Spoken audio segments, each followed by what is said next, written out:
नमस्कार दोस्तों, मैं हिमांशु आप सभी का स्वागत करता हूं अपने YouTube चैनल ई सेलिंग ज्ञान में। दोस्तों, आज की वीडियो सभी नए ऑनलाइन सेलर्स के लिए बहुत ही ज़्यादा इंपॉर्टेंट होने वाली है। दोस्तों, इस वीडियो में मैं सभी नए ऑनलाइन सेलर्स को ऑनलाइन सेलिंग बिजनेस की या फिर मैं कहूं ई कॉमर्स की सच्चाई से अवगत कराने वाला हूं।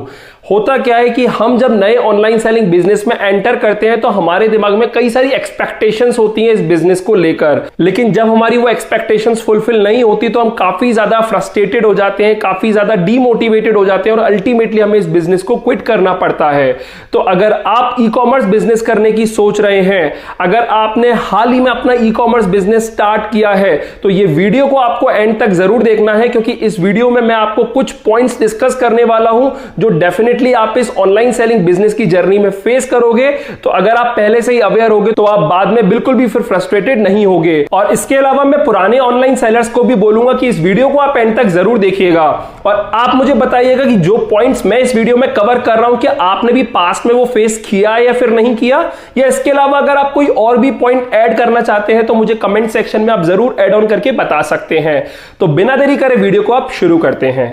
पहला पॉइंट, ऑनलाइन सेलिंग बिजनेस में पहले 6 से 8 महीने में आपको सक्सेस मिल जाए, इसके चांसेस सिर्फ और सिर्फ 5 से 10% है। यानी कि 90% चांसेस है कि ई कॉमर्स बिजनेस की शुरुआती 6 से 8 महीने में आपको सक्सेस नहीं मिलेगी। या तो आप नो प्रॉफिट नो लॉस पर सेल कर रहे होंगे या फिर आपको ओवरऑल लॉस हो रहा होगा। ये मैंने पर्सनली तो एक्सपीरियंस किया है और बाकी काफी सारे सेलर्स के फीडबैक के बेसिस पर मैं आपको बता रहा हूं। होता क्या है, जब हम अपने बिजनेस को अमेजॉन, फ्लिपकार्ट और मीशो जैसे रेपुटेड मार्केटप्लेस पर रजिस्टर करते हैं तो हमारे प्रोडक्ट की विजिबिलिटी डेवलप होने में थोड़ा टाइम लगता है। अगर आप कोई ऐसे प्रोडक्ट को सेल कर रहे होंगे जो कि ऑलरेडी मल्टीपल सेलर सेल कर रहे हैं, तो मे बी उस केस में आपके प्रोडक्ट की विजिबिलिटी तो जल्दी आ जाएगी, लेकिन आपको सेल नहीं आएगी क्योंकि ऑलरेडी बहुत सारा कंपटीशन उस प्रोडक्ट का मार्केट में है। और अगर आप कोई ऐसे प्रोडक्ट सेल कर रहे होंगे जिसको ज्यादा लोग मार्केटप्लेस पर नहीं बेच रहे होंगे, तो उस केस में फिर आपके प्रोडक्ट की विजिबिलिटी आने में टाइम लगेगा। और कहीं ना कहीं जब आपकी प्रोडक्ट की विजिबिलिटी नहीं होगी, जब आपका प्रोडक्ट दिखेगा ही नहीं, तो उसके बिकने के चांसेस कम हो जाएंगे। तो पहले पॉइंट को बस मैं यही बात कह के कंक्लूड करना चाहता हूं कि आप जब ऑनलाइन सेलिंग बिजनेस में एंटर करने की सोच रहे हैं तो थोड़ा सा आपको पेशेंस रखना पड़ेगा। आप शुरुआत से सोच रहे हैं कि आपको सेल्स वगैरह अच्छी आ जाएगी, तो ऐसा बिल्कुल भी नहीं होता। वैसे भी day by day e commerce में कंपटीशन बढ़ता जा रहा है, तो आप बिल्कुल भी ये मत सोचिएगा कि आपको शुरुआत से ही अच्छी सेल आने वाली है। टाइम लगता है और ये 6 से 8 महीने का जो मैंने आपको पीरियड बताया, जस्ट अपने एक्सपीरियंस से बताया है। कुछ सेलर्स के केस में ये कम भी हो सकता है, कुछ सेलर्स के केस में ज्यादा भी हो सकता है, लेकिन नॉर्मली मैंने देखा है कि सेलर्स को 6 से 8 महीने लग जाते हैं अपने अकाउंट की विजिबिलिटी अमेजॉन, फ्लिपकार्ट और मीशो पर लाते लाते, प्रोडक्ट की सेल अच्छी आते आते। तो जस्ट उसी के हिसाब से मैं आपको बता रहा हूं। दूसरा पॉइंट, जब आप ई कॉमर्स बिजनेस स्टार्ट करोगे तो इसके जो डेली के ऑपरेशंस होते हैं उसको करते करते आपको एक टाइम बाद ऐसा लगेगा कि ये काफी ज्यादा हैक्टिक हो रहा है, काफी ज्यादा मोनोटोनस हो रहा है। मतलब होता क्या है, जैसे कोई सेलर है जिसका इन्वेस्टमेंट वगैरह कम है, तो वो शुरुआत में खुद से ही अकेला सारे काम करने लगता है। तो ठीक है, शुरुआत में कोई बेकार स्ट्रेटेजी नहीं है। जब हमारा इन्वेस्टमेंट वगैरह कम है तो हम खुद से चीजें मैनेज कर सकते हैं। जब ऑर्डर्स ही नहीं है तो खुद से चीजें मैनेज हो सकती हैं। लेकिन जैसे आपके ऑर्डर्स वगैरह बढ़े तो आपको ना अपने एंड पे टीम वगैरह डेवलप करनी पड़ेगी। आप सोच रहे हो कि आपको शुरुआत में 2-3 ऑर्डर आते थे, आज 20-25 ऑर्डर आ रहे हैं, तो 20-25 भी आप खुद से पैक करके मैनेज कर सकते हो, तो कर तो लोगे, लेकिन आपको लगेगा कि आप अपनी पर्सनल लाइफ को अच्छे से नहीं जी रहे हो। डेली के इतने ज्यादा हैक्टिक टास्क हो जाता है, मोनोटोनस, और वही रिपीटेटिव टास्क ना हम लोगों को काफी ज्यादा हैक्टिक शेड्यूल में डाल देते हैं और कहीं ना कहीं हम पैकिंग में इतना एंजॉय नहीं कर पाते, अपने बिजनेस में, अपनी पर्सनल लाइफ में एंजॉय नहीं कर पाते हैं। तो इसीलिए मेरा एक्सपीरियंस रहा है कि लोग शुरुआत में खुद से सब कुछ करने की सोचते हैं, लेकिन ऐसा आपको नहीं करना है। धीरे धीरे जैसे जैसे आपके बिजनेस बढ़ता है, आपको टीम डेवलप करनी है, उसी हिसाब से सबको गाइड करना है, सबको वर्क असाइन करना है, ताकि आप थोड़ा फ्री रह सको और बाकी सभी चीजों को मैनेज अच्छे से कर सको। अगर आप खुद डेली ऑपरेशंस में पड़ जाओगे तो वो आपके लिए काफी ज्यादा मोनोटोनस होने वाला है। तो ये मेरा एक्सपीरियंस कहता है। तो आप लोगों को इस चीज का ध्यान रखना है। आप सोलो स्टार्ट कर सकते हैं, लेकिन धीरे धीरे आपके दिमाग में ये बात होनी चाहिए कि जैसे जैसे आपके ऑर्डर बढ़ रहे हैं, आपको अपनी टीम डेवलप करनी है और उसी हिसाब से सिस्टमैटिकली सब कुछ अरेंज करना। तीसरा पॉइंट, ऑनलाइन सेलिंग बिजनेस में अगर आप एंटर करने की सोच रहे हो तो रिटर्न्स को अपने दिमाग में बैठा लीजिएगा कि रिटर्न्स आपको आने ही है। इस बिजनेस का एक सबसे बड़ा लिमिटेशन ही ये है कि रिटर्न्स को आप अवॉइड नहीं कर सकते हो। और मैं ये भी कह सकता हूं कि कहीं ना कहीं आजकल कस्टमर इतने ज्यादा अट्रैक्टिव ऑनलाइन शॉपिंग की तरफ भी इसीलिए क्योंकि रिटर्न्स है इस बिजनेस में। अगर रिटर्न्स नहीं होंगे तो काफी सारे कस्टमर ऑनलाइन शॉपिंग करना ही बंद कर देंगे, तो अल्टीमेटली जो ई कॉमर्स मॉडल है वो फेल होता नजर आएगा। लेकिन रिटर्न्स है तो वो कस्टमर के लिए काफी ज्यादा बेनिफिशियल है, लेकिन हम सेलर्स को उससे काफी ज्यादा टेंशन हो जाती है। तो नॉर्मली अगर कोई बिजनेसमैन ऑफलाइन बिजनेस करता है तो वो रिटर्न्स वगैरह को लेकर अवेयर नहीं होता है और एकदम इस बिजनेस में आया और वो ऑर्डर भेज रहा है और फिर रिटर्न आ रहे हैं तो उसके लिए काफी ज्यादा एकदम फ्रस्ट्रेटेड हो जाता है कि हो क्या रहा है। लेकिन माय डियर फ्रेंड्स, आप एक बात ध्यान रखिए कि अगर मानकर चलिए आज आपके 10 ऑर्डर आए हैं तो कुछ कह नहीं सकते कि वो 10 ऑर्डर डिलीवर होंगे। हो सकता है 5 ऑर्डर डिलीवर हो, 5 ऑर्डर रिटर्न हो जाए, हो सकता है 10 ऑर्डर रिटर्न हो जाए और हो सकता है 10 ऑर्डर डिलीवर भी हो जाए। तो ऑर्डर आने पर इसे नहीं कहा जा सकता कि ये ऑर्डर फाइनल है या नहीं है, किसी भी पॉइंट पर कस्टमर कैंसिल कर सकता है। तो रिटर्न्स इस बिजनेस का पार्ट है। नॉर्मली देखा जाता है कि डिफरेंट कैटेगरीज पे डिफरेंट रिटर्न परसेंट रहता है। मैं एक एवरेज की बात करूं तो मिनिमम 10% से लेकर मैक्सिमम 30-35% तक रिटर्न नॉर्मली आते हैं। जैसे मीशो के केस में थोड़ा रिटर्न का इस वक्त रेशियो ज्यादा चलता है, सेलर्स को 40-50% तक भी रिटर्न आते हैं। फ्लिपकार्ट अमेजन में 10 से 30 के बीच में लाई करते हैं। आप अपने एंड पे इस चीज को लेकर अच्छे से अवेयर रहिएगा कि रिटर्न्स इस बिजनेस का पार्ट है, आपको आने हैं और उसी हिसाब से अपनी प्राइसिंग वगैरह में भी कैलकुलेशंस करनी है। मैं ऑलरेडी रिटर्न में क्या फीस वगैरह लगती है सबके ऊपर वीडियो बना चुका हूं, आप प्लीज उसे देखिएगा, समझिएगा रिटर्न्स में किस हिसाब से चार्जेस लगते हैं और उसी हिसाब से अपनी प्राइसिंग कैलकुलेशंस वगैरह कीजिएगा। Fourth point, normally online selling business में एंटर करने के बाद देखा गया है कि ज्यादातर सेलर्स सेल्स पर तो फोकस करते हैं लेकिन उनका बिल्कुल भी ध्यान बुक्स ऑफ अकाउंट्स पर नहीं होता, जो कि बहुत ही ज्यादा मैंडेटरी चीज है किसी भी बिजनेस के लिए।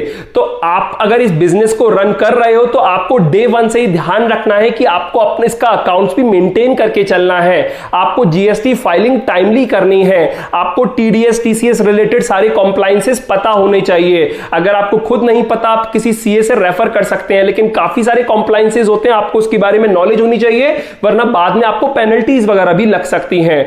तो बुक्स ऑफ अकाउंट मेंटेन करना बहुत ही जरूरी है इस बिजनेस में, लेकिन नॉर्मली लोग मार्केटिंग, प्रमोशन, सेल्स इन सब चीजों पर तो फोकस करते हैं, अकाउंट्स वाले वर्क पे, डेटा मैनेजमेंट वाले वर्क पे फोकस नहीं करते हैं। और एक टाइम लिमिट बाद जब डेटा बहुत सारे महीनों का हो जाता है तब उन्हें होश आता है, लेकिन तब तक काफी ज्यादा देर हो गई होती है और पुराना डेटा इजीली एक्सेसिबल नहीं हो पाता है। तो आपको ये चीज ध्यान रखनी है, अगर आप इस बिजनेस में आ रहे हैं तो आपको अपना बुक्स ऑफ अकाउंट्स भी मेंटेन करके चलना है। और फिफ्थ और आखिरी पॉइंट है कि ऑनलाइन सेलर्स प्रोडक्ट का सिलेक्शन गलत तरीके से करते हैं। देखिए, 2 तरीके के लोग होते हैं जो इस बिजनेस में एंटर करते हैं। या तो एकदम फ्रेश जिसको बिजनेस के बारे में कुछ भी नॉलेज नहीं है और उन्होंने कोई ऑनलाइन सेलिंग बिजनेस करने का सोचा है, या फिर दूसरे ऐसे लोग होते हैं जो कि पास में कोई अपना ऑफलाइन बिजनेस रन कर रहे होते हैं और फिर वो ऑनलाइन में एंटर कर रहे हैं उसी प्रोडक्ट के साथ। तो पहले मैं दूसरे तरीके के लोगों के लिए बात करना चाहूंगा जो अपना ऑफलाइन बिजनेस ऑलरेडी कर रहे हैं और वो ऑनलाइन में एंटर कर रहे हैं उसी प्रोडक्ट के साथ। तो माय डियर फ्रेंड, ऐसा जरूर नहीं है अगर ऑफलाइन में वो आपका प्रोडक्ट चल रहा है तो ऑनलाइन में चलेगा ही चलेगा। आपको थोड़ा सा अपने एंड पर रिसर्च करनी है, आपको देखना है कि जो प्रोडक्ट आप ऑफलाइन सेल करते हो वो तो एक लिमिटेड एरिया में करते हो। जब आप ऑनलाइन जा रहे हो तो आप ऑल ओवर इंडिया सेल कर रहे हो। तो जब आप ऑल ओवर इंडिया सेल कर रहे हो तो और भी काफी सारे होलसेलर, डिस्ट्रीब्यूटर और मैन्युफैक्चरर होंगे जो कि सेल कर रहे होंगे। तो आपको देखना है कि आपके जैसा प्रोडक्ट जो और लोग सेल कर रहे हैं उनमें प्राइसिंग में क्या डिफरेंस है, क्वालिटी वाइज क्या डिफरेंस है, जो वो लिस्टिंग कर रहे हैं उनकी आपकी लिस्टिंग में क्या डिफरेंस है। तो ये सब चीजें आपको देखनी है। हो सकता है जब आप इन सब चीजों को देखें, चेक करें, तो आप खुद से ही समझ जाएं कि ये प्रोडक्ट जो मैं ऑफलाइन कर रहा हूं इसको तो मैं ऑनलाइन नहीं करने वाला हूं, करूंगा तो कोई दूसरा प्रोडक्ट करूंगा या फिर नहीं करूंगा। लेकिन कभी कभी लोग रॉन्ग प्रोडक्ट सिलेक्शन की वजह से फंस जाते हैं और अल्टीमेटली उस प्रोडक्ट को पुश करते रहते हैं लेकिन रिजल्ट्स उन्हें नहीं मिलते। और दूसरे वो तरीके के लोग होते हैं जिनको बिजनेस के बारे में पास कोई एक्सपीरियंस नहीं होता, नॉर्मली उनके दिमाग में आता है कि उन्हें ऑनलाइन सेलिंग बिजनेस करना है और उसके लिए वो किसी भी प्रोडक्ट से स्टार्ट कर बैठते हैं। तो यहां भी उन लोगों के लिए भी ये सजेशन है कि आपको थोड़ा रिसर्च करना है अपने एंड पर और रिसर्च करके ये देखना है कि कौन सा प्रोडक्ट आपके नियर बाय एरियाज में लोकेटेड है। सबसे पहले तो आप ये देखिए, और उन एरियाज से अगर ऑल ओवर इंडिया सप्लाई होता है तो अगर वो प्रोडक्ट आप सेलेक्ट करेंगे तो आपके लिए बेस्ट रहेगा, क्योंकि आप उसे बेस्ट रेट्स पर ले पाओगे। आप देखिए, ऑनलाइन मार्केटिंग मार्केट प्लेस पर जैसे फ्लिपकार्ट अमेजन वाले आपको देते हैं सजेशन कि कौन से प्रोडक्ट की डिमांड है अमेजन और फ्लिपकार्ट पर, वो आप चेक करके देख सकते हैं। अगर आप ऐसे प्रोडक्ट को सोर्स कर सकते हैं तो वो सोर्स करके सेल कीजिए, उस पर आपको ज्यादा प्रॉफिट्स होंगे और ज्यादा आपके प्रोडक्ट की डिमांड होगी तो सेल आपको ज्यादा आएगी। तो कहीं ना कहीं आपको थोड़ा पहले प्रोडक्ट सिलेक्शन करने में थोड़ा सा ध्यान देना है। ऐसा नहीं है कि आपने बिजनेस करने की सोचा और आपने बिना प्रोडक्ट रिसर्च किए कोई भी प्रोडक्ट से आपने शुरू कर दिया। थोड़ा सा प्रोडक्ट रिसर्च जरूरी है। आप अमेजन, फ्लिपकार्ट और मीशो की जो कस्टमर साइट है आप उस पर जाकर थोड़ा देखिए, रिसर्च कीजिए, आपको पता चलेगा कौन सा प्रोडक्ट चल रहा है। आप रेटिंग रिव्यू से आइडिया लगा सकते हैं। सारी चीजें आप देखोगे तो आपको आइडिया लग जाएगा, लेकिन हाँ थोड़ा सा आपको उधर टाइम देना पड़ेगा, क्योंकि टाइम दोगे तभी आप प्रोडक्ट रिसर्च अच्छे से कर पाओगे। एक बार आपने प्रोडक्ट रिसर्च की तो तब भी मैं आपको बोलूंगा कि आप बल्क क्वांटिटी में किसी भी प्रोडक्ट को मत खरीदिएगा। ऑब्वियसली बल्क क्वांटिटी में डिस्काउंट्स अच्छे मिल जाते हैं, लेकिन शुरुआत में आप कम क्वांटिटी के साथ शुरू करें।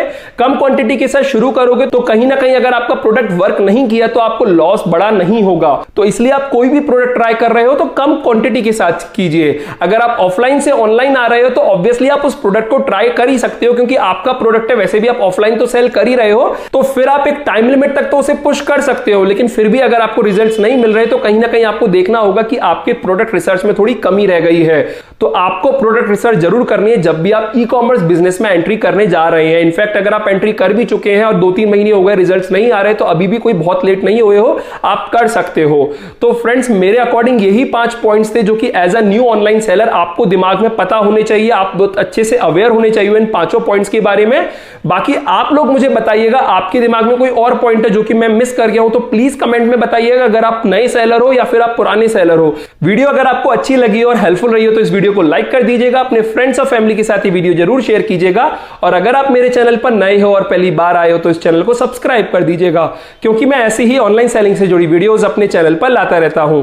फिलहाल अभी के लिए मैं चलता हूं। Thank you.